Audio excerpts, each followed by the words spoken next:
దేవుని పరిశుద్ధ నామంలో మీ అందరికీ ప్రత్యేకమైన శుభములు, ఆశీర్వాదములు, అలాగనే ఆయన ఆశీస్సులు సమృద్ధిగా మీకు కలుగునుగాక. టుడేస్ గాడ్స్ ప్రామిస్, హెచెకెల్ గ్రంథం 36వ అధ్యాయం 27వ వాక్య భాగం. నా ఆత్మను మీ అందుంచి నా కట్టడలను అనుసరించి వారిగాను, నా విధులను గైకొని వారిగాను మిమ్మల్ని చేసేదను. దీనికి సంబంధించిన మరొక లింక్ వాగ్దానం దీనికి సంబంధించింది. ఆ వాక్య భాగము రాజుల మొదటి గ్రంథము 3వ అధ్యాయము 10, 11, 12 వాక్య భాగాలు. మీరు వీలు చూసుకొని ఇప్పుడే మీ బైబిల్ గ్రంథం తెరిచి ఆ వాక్య భాగం చూడండి. సొలొమోను చేసిన ఈ మనవి ప్రభునకు అనుకూలమాయను గనుక దేవుడు అతనికి ఇలాగ సెలవిచ్చాను. దీర్ఘాయువునైనను ఐశ్వర్యమైనను నీ శత్రువుల ప్రాణమైనను అడగక న్యాయములను గ్రహించు వివేకం అనుకరించుమని నువ్వు అడిగితివి. నీవు ఇలాగూ అడిగినందున నీ మనవి ఆలకించుచున్నాను. బుద్ధి వివేకములు గల హృదయము నీకు ఇచ్చుచున్నాను. పూర్వీకులలో నీ వంటి వాడు ఒకడునూ లేడు, ఇక మీదటను నీ వంటి వాడు ఒకడునూ ఉండడు. మరియు నీవు ఐశ్వర్యమును ఘనతను ఇమ్మని అడగకపోయినను నేను వాటిని కూడా నీకు ఇచ్చుచున్నాను. అందువల్ల నీ దినములన్నిటను రాజులలో నీ వంటి వాడొక్కడైనను ఉండడు. చూసారా, మన గోల్, మన గురి, మన ఆశ, మన ఆకాంక్ష, మన చిత్తము, మన ఇష్టము టోటల్ ఇదే. ఏది? ఐశ్వర్యము, ఆయుష్, మనకు కావాల్సిన నెమ్మది. ఇవి ఎంతకు అడిగినా మనం పొందకుండా ఉంటున్నాం. దానికి గల కారణం మీకు ఫస్ట్ నుంచి చెప్తున్న మాట అంటే హెచెకెల్ గ్రంథం 36వ అధ్యాయం 27వ వాక్యములోనే నా కట్టడలను నా విధులను గైకొని వారుగా చేసేదను, నా ఆత్మని మీ అందుంచి అన్నాడు దేవుడు. ఇది ఆయన దర్శనం, ఇది ఆయన గోల్, ఆయన గురి, ఆయన ఆశ. ఇది మనం దీర్ఘాయుషుగా సుఖజీవితో గడుపు సంవత్సరాలుగా శాంతిని కలిగి ఉండడానికి.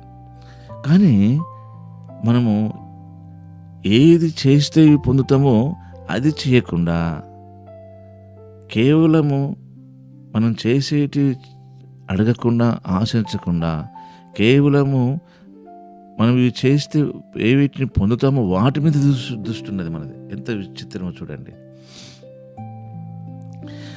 దేవుడు అంటాడు, నువ్వు ఇవి అడగకపోయినా దీర్ఘాయునైనను ఐశ్వర్యమైనను నీ శత్రువుల ప్రాణమైనను అడగలేదట. అవే కదా మరి ముఖ్యము. మనిషికి దీర్ఘాయువు అవసరమే, ఐశ్వర్యం అవసరమే, శత్రువులను పై విజయము, వారి ప్రాణము తీయడానికి అవసరం. అది శత్రువుల ప్రాణం అంటే శత్రువుల మీద విజయం పొందడం. ఇవి ఎప్పుడు అడగలేదు సొలొమోను. ఏమడిగాడు? తన ప్రజలను ఏలడానికి వివేకము కలిగిన హృదయం అడిగిండు. అంతే, సింపుల్. మన జీవితంలో నువ్వు రక్షించబడ్డావు, యేసయ్య నమ్ముకున్నావు. మరి నీ ఇంటి వారికి, నువ్వు వెళ్తున్న సంఘానికి, నువ్వు చుట్టూన్న ప్రాంత ప్రజలకు, వాళ్ళ మధ్య నీవు దేవునికి ఇష్టంగా నడుచుకోవడానికి కావలసిన వివేకం అనుగ్రహించయ్యా అంటున్నావా? ఆయన అంటున్నాడు. సొలొమోను ఏమంటున్నాడు చూడండి 8వ వాక్యంలో, నీ జనులకు న్యాయం తీర్చినట్లు నీ దాసుడైన నాకు వివేకం కలిగిన హృదయం దయచే అన్నాడు. ఏ ప్రజల మధ్య ఉన్నావో, ఏ సంఘానికి వెళ్తున్నావో, ఏ ప్రాంతంలో ఉన్నావో, ఏ తాలూకాలో, ఏ జిల్లాలో ఉన్నావో, నీ కుటుంబము, నీ చుట్టూన్న ప్రాంతము, వెళ్తున్న సంఘము, ఆ ప్రజల మధ్య నువ్వు ఎలా ఉండాలో తెలుసుకోవడానికి సొలొమోను చేసినట్లు చేస్తే నీకు తెలియకుండానే దేవుడు నీకు దీర్ఘాయుష్ను, సుఖజీవం గడుతూ సంవత్సరమును శాంతిని ఇస్తాడు. ఎందుకంటే ఆయన దర్శనం కనుక అలాగ ఉందామా? అలాగ ఉందాము. అలాంటి కృప మనకు అనుగ్రహించును గాక. మళ్ళీ ఒకసారి రిపీట్ చేస్తున్నా, నువ్వు వెళ్తున్న సంఘం, నువ్వు వెళ్తున్న ప్రాంతము, నీ కుటుంబం, నీది ఏ జిల్లానో, ఏ తాలూకానో, ఏ ప్రాంతమో, ఏ చర్చో, నీ ద్వారా వాళ్ళు ప్రభావితం కావాలంటే ఆయన సన్నిధిలో నువ్వు గడపాలి. ఆ విషయాన్ని ఎప్పుడు మర్చిపోకండి. ఈ వాక్య భాగాన్ని కీర్తన 96వ కీర్తనలో 96వ కీర్తన చూడండి ఒకసారి బైబిల్ తెరిచి. నువ్వు వెళ్తున్న సంఘం కాదు నీకు ముఖ్యం, అది సెకండ్ ఆప్షన్.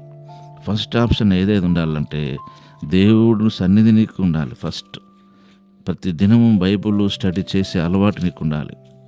ఆ వాక్య భాగం చూడండి, 96వ కీర్తన 6వ వాక్య భాగం.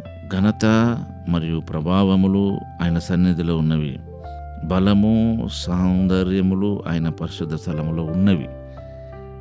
అంటే మనం మోకరించే స్థలములో ఉన్నవి. అది గడపడానికి నిన్ను నువ్వే అప్పగించుకో. నీ ద్వారా నీ ప్రాంతము, నీ కుటుంబము, నీ స్నేహితులు, నీ బంధువులు, నువ్వు వెళ్తున్న సంఘం దేవుని కార్యాలను చూడగలదు. అలాంటి కృపా ప్రభు మనకు అనుగ్రహించును గాక. పరిశుద్ధుడైన తండ్రి, నీకు స్తుతి చెల్లిస్తూ ఇది నా వాగ్దానం నెరవేర్పు కోరుకు సహాయం చేయమని యేసు నామములోనే ప్రార్థిస్తున్నాం తండ్రి. ఆమేన్.